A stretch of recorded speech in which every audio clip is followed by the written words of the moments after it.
voit ça avec vous. Donc, Laure, on peut commencer par ce chiffre peut-être qui va marquer les esprits. L'épargne salariale aujourd'hui, c'est 131,5 milliards d'euros d'encours. Et c'est un chiffre qui progresse en plus d'année en année.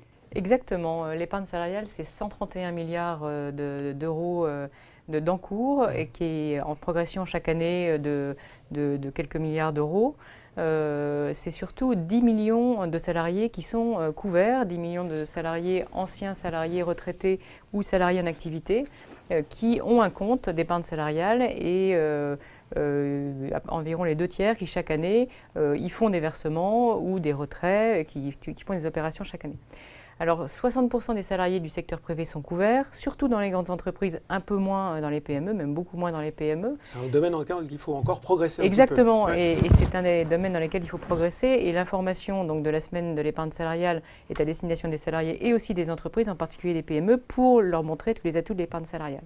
Donc c'est 315 000 entreprises équipées des dispositifs d'épargne salariale, dont beaucoup de PME, mais encore pas assez, environ 20% des PME.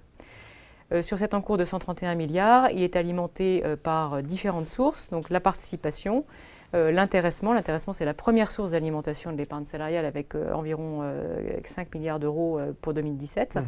Les versements volontaires du salarié et l'abondement. Je vais revenir dans un instant sur le fonctionnement donc, au global de l'épargne salariale.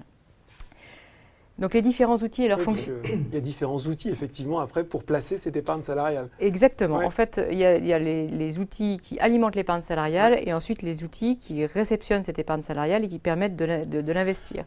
Donc les sommes proviennent, comme je le disais, de la participation. Donc la participation, c'est l'entreprise qui partage son bénéfice avec ses salariés. L'intéressement, c'est un dispositif qui, lui, contrairement à la participation, est facultatif, que met en place l'entreprise pour motiver des salariés autour de certains objectifs qu'elle fixe en interne, qui sont dédiés à l'entreprise. L'abondement, donc ça vient en complément des versements des salariés et donc l'épargne volontaire des salariés. Donc sur votre salaire, vous pouvez prendre en plus, vous pouvez utiliser une partie de votre salaire pour alimenter votre épargne salariale et bénéficier de l'abondement. J'aurais juste ajouté quelque chose, c'est que l'épargne salariale, c'est une manière facile d'épargner parce que vous n'êtes pas forcément obligé de ponctionner sur votre pouvoir d'achat mensuel, sur votre salaire mensuel pour épargner. Vous pouvez utiliser l'intéressement et la participation qui sont directement versés par l'entreprise sans amputer votre pouvoir d'achat mensuel. Si donc ça aide vraiment à l'effort d'épargne. Ça aide, c'est une épargne qui est plus facile que d'autres types d'épargne et qui bénéficie en plus de l'abondement de l'entreprise. Bon, ce qu'on peut dire aussi, Laure, c'est que l'épargne salariale présente un certain nombre d'atouts qui la distinguent des autres produits d'épargne, mais contrepartie, le salarié, il doit également respecter quelques obligations, notamment celle du blocage, ce qui doit l'amener à se poser quelques bonnes questions au moment d'investir et de constituer cette épargne. Alors, en fait, il y a au moment de constituer cette épargne, lorsqu'il va recevoir son intéressement ou sa participation, c'est la saison en ce moment, il a deux choix, il a trois choix. Soit il l'aperçoit directement, à ce moment-là, ces sommes sont imposées, soit il les épargne, il a deux possibilités d'épargne, le PE, donc le plan d'épargne entreprise, qui est bloqué 5 ans, et d'autre part le PERCO qui lui est bloqué jusqu'à la retraite et qui permet vraiment, qui est un outil dédié à la préparation de la retraite. Donc à bien savoir, si vous êtes sur le PERCO, vous serez bloqué jusqu'à la retraite. Exactement. Une précision importante. Exactement. Donc c'est vraiment ces deux choses, ces trois options qui s'offrent aux salariés. Je perçois en direct, je suis imposé, et je place sur le PE ou je place sur le PERCO. Et à ce moment-là, je n'ai pas d'impôt sur le revenu et je bénéficie généralement de l'abondement de mon entreprise. Bon. Question aussi très pratique qui va intéresser les gens qui nous regardent, c'est le point sur la fiscalité de l'épargne salariale. Les gens qui se sont inscrits ont posé des questions. C'était une question de Lydie qui nous demandait quelle est la fiscalité associée aux différents dispositifs. On ne va pas trahir un secret d'État, c'est plutôt avantageux, voire très avantageux. C'est plutôt avantageux puisque donc, les sommes qui viennent de l'entreprise, qui sont versées sur le PE ou sur le PERCO, donc, ne sont pas imposées au titre de l'impôt sur le revenu.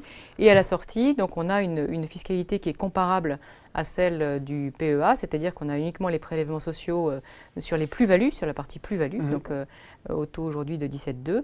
Et ça a un petit peu augmenté, ça a un petit peu augmenté récemment, mais ça reste très intéressant par rapport à d'autres produits d'épargne. Et donc, voilà, la fiscalité est avantageuse parce que sur les sommes versées par l'employeur, il n'y a pas ni charge sociale ni impôt sur le revenu. Et sur les sommes et à la sortie, on a un régime sur les plus-values qui est très incitatif. Pour l'entreprise, si peux juste en dire deux Bien mots, sûr. puisque cette semaine de l'épargne salariale s'adresse aussi aux entreprises, Aussi, en particulier aux PME. Donc les sommes qui sont versées, intéressement, participation, abondement, ne sont pas soumises à charges sociales, sont déductibles au titre de l'impôt sur les sociétés, bien sûr, et mais sont soumises à un forfait social de 20% à la charge de l'entreprise. Forfait social qui est plus léger pour les PME qui mettent en place, petites entreprises qui mettent en place pour la première fois un dispositif. Il est à 8% au lieu de 20%. Et on peut espérer dans les semaines prochaines, comme ça a été annoncé déjà, un effort supplémentaire donc à la baisse sur ce forfait social pour les petites entreprises, qui serait une très bonne nouvelle. Donc on en reparlera avec Stéphane, mais c'est une bonne incitation pour les petites entreprises de s'y mettre. Bon, très bien. Tout à fait.